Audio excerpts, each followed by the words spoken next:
രണ്ട് വീഡിയോകളിലായിട്ട് ബ്രീഡിങ്ങിന് മുന്നേ വരെയുള്ള എല്ലാ കാര്യങ്ങളും നമ്മൾ ഡിസ്കസ് ചെയ്തു. ഇനി നമുക്ക് ബ്രീഡിങ്ങിന് ശേഷം നമ്മൾ എന്തൊക്കെയാണ് ശ്രദ്ധിക്കേണ്ടതെന്നുള്ളത് നോക്കാം. എൻ്റെ പേര് ഡോക്ടർ മേഘ വിൽസൺ. ഞാനൊരു വെറ്റിനറിയൻ ആണ്. ആനിമൽ റിലേറ്റഡ് അല്ലെങ്കിൽ വെറ്റിനറി റിലേറ്റഡ് കാണാൻ നിങ്ങൾക്ക് ഇഷ്ടമാണെങ്കിൽ do follow my channel the vet voyages.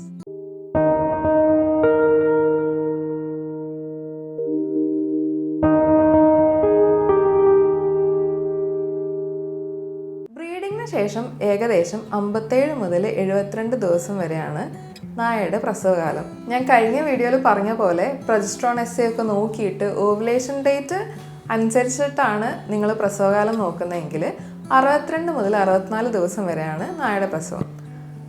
നായയുടെ സ്പേമിന് ആക്ച്വലി ലൈഫ് സ്പാൻ കൂടുതലാണ്. ഏകദേശം 7 ദിവസം വരെ അതിന് ലൈഫ് ഉണ്ട്. അതുകൊണ്ടാണ് ഇത്രയും വേരിയേഷൻ ഈ ജസ്റ്റേഷൻ പീരീഡിൽ വരാനുള്ള കാരണം. നമുക്കിപ്പോൾ തൽക്കാലത്തേക്ക് 2 മാസം എന്ന് കണക്കാക്കാം. ഇതിൽ ആദ്യത്തെ മാസം നിങ്ങൾ കാര്യമായിട്ട് പ്രത്യേക പരിചരണങ്ങളൊന്നും കൊടുക്കേണ്ടതായിട്ടില്ല. ഈ സമയത്ത് ആവശ്യത്തിനുള്ള എക്സസൈസും അതുപോലെ തന്നെ നല്ല ആഹാരവും നിർബന്ധമായിട്ടും കൊടുക്കേണ്ടതുണ്ട്. ഇനി എക്സ്ട്രാ സപ്ലിമെൻറ്റ്സ് ആയിട്ട് നിങ്ങൾക്ക് വേണമെങ്കിൽ ഫോളിക് ആസിഡ്സും അല്ലെങ്കിൽ ഏതെങ്കിലും ഒരു മൾട്ടി വൈറ്റമിൻ സിറപ്പും കൂടെ ഈ സമയത്ത് ആഡ് ചെയ്യാവുന്നതാണ്. 1 മാസം കഴിയുമ്പോൾ, അതായത് 24-30 ദിവസം ആകുമ്പോൾ നിങ്ങൾക്ക് സ്കാൻ ചെയ്യാവുന്നതാണ്. റോട്ട് വീലർ, ലാബ്രഡോർ മാതിരിയുള്ള ബ്രീഡ്സിലൊക്കെ ഒരു 10 ഡേയ്സും കൂടെ, അതായത് 40 ഡേയ്സ് ആയതിനു ശേഷം സ്കാൻ ചെയ്യുന്നതായിരിക്കും നല്ലത്. മുൻപത്തെ പ്രസവത്തിൽ എന്തെങ്കിലും കോംപ്ലിക്കേഷൻസോ അല്ലെങ്കിൽ കുഞ്ഞുങ്ങളെ കിട്ടാണ്ട് പോവുകയോ അങ്ങനെ എന്തെങ്കിലും ചെയ്തിട്ടുണ്ടെങ്കിൽ സ്കാനിങ് നിങ്ങൾ നിർബന്ധമായിട്ടും ചെയ്യേണ്ട ഒരു കാര്യമാണ്.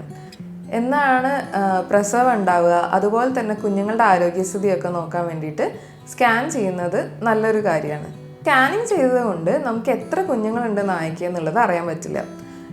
എണ്ണം നമുക്ക് ഒരിക്കലും കൃത്യമായിട്ട് സ്കാനിങ് വഴി പറയാൻ പറ്റില്ല. ഒന്നിൽ കൂടുതലുണ്ടോ എന്ന് നമുക്ക് അറിയാൻ പറ്റും, പക്ഷേ കൃത്യമായിട്ടുള്ള എണ്ണം ഒരിക്കലും നമുക്ക് സ്കാനിങ് വഴി അറിയാൻ പറ്റില്ല. അതുപോലെ തന്നെ സ്യൂഡോ പ്രഗ്നൻസി ആണോ എന്നുള്ളത് നമുക്ക് സ്കാനിങ് വഴി ക്ലിയർ ചെയ്യാവുന്നതാണ്. പ്രഗ്നൻ്റ് അല്ലെങ്കിൽ കൂടി പ്രസവത്തിൻ്റെതായിട്ടുള്ള എല്ലാ ലക്ഷണവും കാണിക്കുന്ന ഒരവസ്ഥേനെയാണ് നമ്മൾ സ്യൂഡോ പ്രഗ്നൻസി എന്ന് പറയുക. മറ്റ് വിഷയങ്ങളൊന്നും ഇല്ലെങ്കിൽ നമ്മൾ രണ്ടാമതൊരു സ്കാനിങ് ഒന്നും സാധാരണഗതിയിൽ റെക്കമെൻഡ് ചെയ്യാറില്ല. എന്തെങ്കിലും കോംപ്ലിക്കേഷൻസ് ഉണ്ട് അല്ലെങ്കിൽ കുട്ടികളുടെ വളർച്ചയിൽ എന്തെങ്കിലും പ്രശ്നം ഉണ്ടെങ്കിൽ മാത്രമാണ് നമ്മൾ രണ്ടാമതൊരു സ്കാനിങ് കൂടെ പറയുക. അത് മിക്കപ്പോഴും 2 മാസം കഴിയാനാവുമ്പോഴേക്കായിരിക്കും നമ്മൾ മിക്കവാറും സജസ്റ്റ് ചെയ്യുക. 30 ദിവസം മുതൽ, അതായത് 2ാമത്തെ മാസം മുതൽ അയൺ സപ്ലിമെൻറ്റ്സും കൂടെ ഇവരുടെ ഡയറ്റിൽ ഉൾപ്പെടുത്തുന്നത് നല്ലതായിരിക്കും.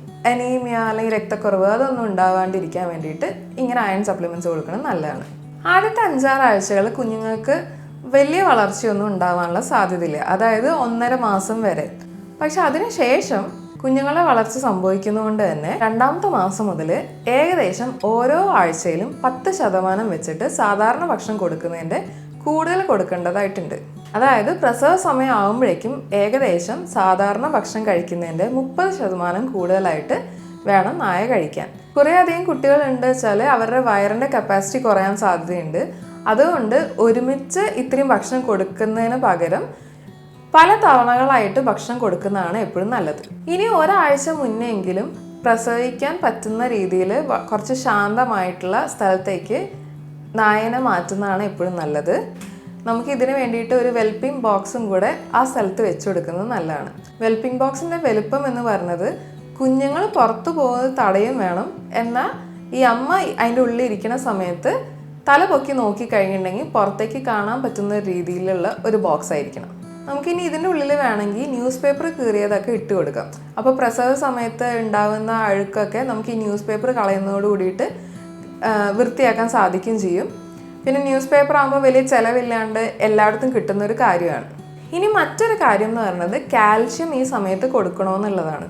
സ്കാൻ ചെയ്തതിന് ശേഷം കുഞ്ഞുങ്ങളുടെ എണ്ണം വളരെ കൂടുതലാണെന്ന് കാണുകയാണെങ്കിൽ പ്രസവത്തിന് ഒരു 4-5 ദിവസം മുന്നേ മാത്രം കാൽഷ്യം കൊടുക്കുന്നതാണ് നല്ലത്. ഒരുപാട് നേരത്തെ കാൽഷ്യം കൊടുക്കാൻ തുടങ്ങുകയാണെങ്കിൽ, അതായത് സപ്ലിമെൻറ്റ് ചെയ്യാൻ തുടങ്ങുകയാണെങ്കിൽ ശരീരം അതിനാവശ്യമുള്ള കാൽഷ്യം ഉണ്ടാക്കാതെയാവും. കാൽഷ്യം ഏകദേശം പ്രസവത്തിൻ്റെ അവസാന ഘട്ടത്തിലേക്കാണ് കൂടുതൽ വേണ്ടിവരിക. പ്രസവത്തിനും പാലുണ്ടാക്കാനും എല്ലാത്തിനും ഒരുപാട് കാൽഷ്യത്തിൻ്റെ ആവശ്യമുണ്ട്. അപ്പോൾ അതുകൊണ്ട് നമ്മൾ വളരെ നേരത്തെ തന്നെ ഇത് സപ്ലിമെൻറ്റ് ചെയ്യുമ്പോൾ ശരീരം കാൽഷ്യം ഉണ്ടാക്കാണ്ട് വരികയും ചെയ്യും. അതുകൊണ്ട് തന്നെ പ്രസവ സമയത്ത് ബുദ്ധിമുട്ടും അതുപോലെ പാല് കുറയാനും അല്ലെങ്കിൽ എക്ലാംഷ്യ മാതിരിയുള്ള കണ്ടീഷൻസ് ഒക്കെ വരാനും സാധ്യതയുണ്ട്. ഇനി ഓൾറെഡി കാൽഷ്യം നിങ്ങൾ കൊടുത്തുകൊണ്ടിരിക്കുന്നുണ്ടെങ്കിൽ അതൊരിക്കലും ഈ സമയങ്ങളിൽ നിർത്താനും പാടില്ല. കുഞ്ഞുങ്ങൾ പാല് കുടിച്ച് തുടങ്ങുന്ന സമയത്താണ് നമ്മൾ ശരിക്കും കാൽഷ്യം സപ്ലിമെൻറ്റ് ചെയ്യാൻ തുടങ്ങേണ്ടത്. ഇതൊക്കെയാണ് നമ്മൾ ബ്രീഡിംഗ് സമയത്ത് നായ്ക്കളിൽ പ്രത്യേകമായി ശ്രദ്ധിക്കേണ്ട കാര്യങ്ങൾ. മറ്റൊന്ന്, നിങ്ങൾക്ക് സംശയം എന്തെങ്കിലും ഉണ്ടെങ്കിൽ താഴെ കമൻറ്റ് ബോക്സിൽ രേഖപ്പെടുത്താവുന്നതാണ്. ഇതിന് മുന്നേയുള്ള വീഡിയോസ് നിങ്ങൾ കണ്ടിട്ടില്ലെങ്കിൽ അത് തീർച്ചയായും കാണണം. കാരണം നിങ്ങൾക്കത് എന്തായാലും ഉപകാരപ്പെടുമെന്ന് എനിക്ക് ഉറപ്പുണ്ട്. സോ മറ്റൊരു വീഡിയോ ആയിട്ട് അടുത്ത ആഴ്ച കാണാം. Thanks for watching.